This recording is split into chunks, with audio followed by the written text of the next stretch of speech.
Assalamualaikum warahmatullahi wabarakatuh. Apa kabarnya Bapak Ibu, di mana saja Bapak Ibu berada?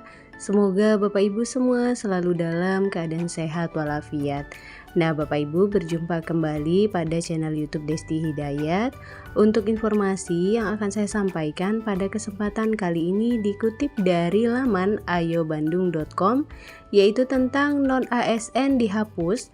Ternyata ini syarat wajib dan masa kerja honorer jadi P3K 2024. Nah, Bapak Ibu, bagaimana info lengkapnya? Bapak Ibu dapat menyimak video ini hingga selesai. Namun sebelum kita ke info lengkapnya, ada baiknya Bapak Ibu terlebih dahulu klik tombol subscribe dan juga nyalakan tombol loncengnya agar Bapak Ibu tidak ketinggalan info-info berikutnya. Baik Bapak Ibu, mari kita ke info lengkapnya. Nah, Bapak Ibu, sesuai dengan mandat Undang-Undang Nomor 20, penataan tenaga honorer harus diselesaikan. Pemerintah akan membuka kesempatan bagi seluruh honorer, terutama yang terdata di BKN, untuk diangkat menjadi P3K. Karena pada bulan Desember 2024 nanti, status honorer akan resmi hilang. Nah, untuk pengadaan pegawai ASN tahun 2024 setidaknya ada 2 seleksi yang akan dilakukan. Nah, untuk yang pertama ada P3K yang khusus untuk ex-THK 2 dan juga pegawai non-ASN. Hal ini karena dijelaskan untuk pegawai usia 35 tahun lebih, maka akan ditetapkan menjadi P3K. Kemudian untuk seleksi yang selanjutnya ada CPNS untuk talenta-talenta baru atau fresh graduate yang sesuai dengan kebijakan dari pemerintah. Adapun untuk jabatan yang diisi tersebut terdiri dari jabatan fungsional sebanyak 273, lalu jabatan pelaksana sebanyak 222, dan ada 7 jabatan pelaksana yang dibuka untuk P3K. Sementara untuk kategori jabatannya adalah jabatan fungsional guru CPNS dan P3K untuk instansi pusat dan P3K untuk instansi daerah. Lalu untuk jabatan fungsional di bidang tenaga kesehatan terdiri dari CPNS dan P3K untuk instansi pusat dan instansi daerah.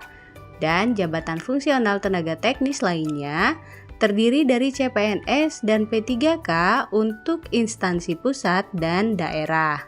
Kemudian bagi beberapa instansi pemerintah juga wajib untuk mengusulkan jabatan pendukung penguat peran atau APIP. Nah Bapak Ibu, jadi dapat disimpulkan bahwa arah dari kebijakan pengadaan CASN tahun 2024 antara lain adalah sebagai berikut. Yang pertama, fokus pada pelayanan dasar, yaitu tenaga guru dan tenaga kesehatan. Selanjutnya yang kedua, seoptimal mungkin menyelesaikan permasalahan tenaga non-ASN di instansi pemerintah. Kemudian merekrut talenta-talenta baru atau fresh graduate melalui seleksi CPNS. Kemudian yang keempat, mengurangi rekrutmen jabatan yang akan terdampak oleh transformasi digital. Kemudian bagaimana skema mekanisme rencana seleksi ASN tahun 2024? Nah, seleksi CASN pada tahun 2024 ini akan melalui CAT BKN. Hal tersebut dilakukan supaya transparan. Kemudian untuk CPNS nanti akan menggunakan nomor ambang atau nilai ambang batas atau passing grade. Bapak Ibu, seleksi P3K tahun 2024 akan disediakan kuota sebanyak 1.005 untuk formasi khusus non-ASN atau honorer. Bagi yang memenuhi lowongan formasi, nanti akan diangkat menjadi P3K penuh waktu. Sementara untuk yang tidak memenuhi lowongan formasi, akan diangkat menjadi P3K paruh waktu. Nantinya akan dibuatkan kebijakan khusus berdasarkan mekanisme seleksi khusus untuk P3K paruh waktu diangkat menjadi penuh waktu. BKN sendiri nantinya tidak akan melakukan pendataan ulang karena hal tersebut dikhawatirkan tidak akan selesai. Nah Bapak Ibu, untuk kriteria pelamar dan pengisian formasi P3K secara berurutan yaitu sebagai berikut. Yang pertama adalah ex-THK 2 terdaftar di database BKN, melamar di instansi tempat bekerja. Kemudian yang kedua, tenaga non-ASN yang terdata di database BKN. Kemudian selanjutnya, tenaga non-ASN yang aktif bekerja di instansi pemerintah. Pengalaman di bidang kerja yang relevan, minimal 2 tahun untuk jenjang pemula, terampil, mahir, penyelia dan ahli pertama, dan minimal 3 tahun untuk jenjang muda.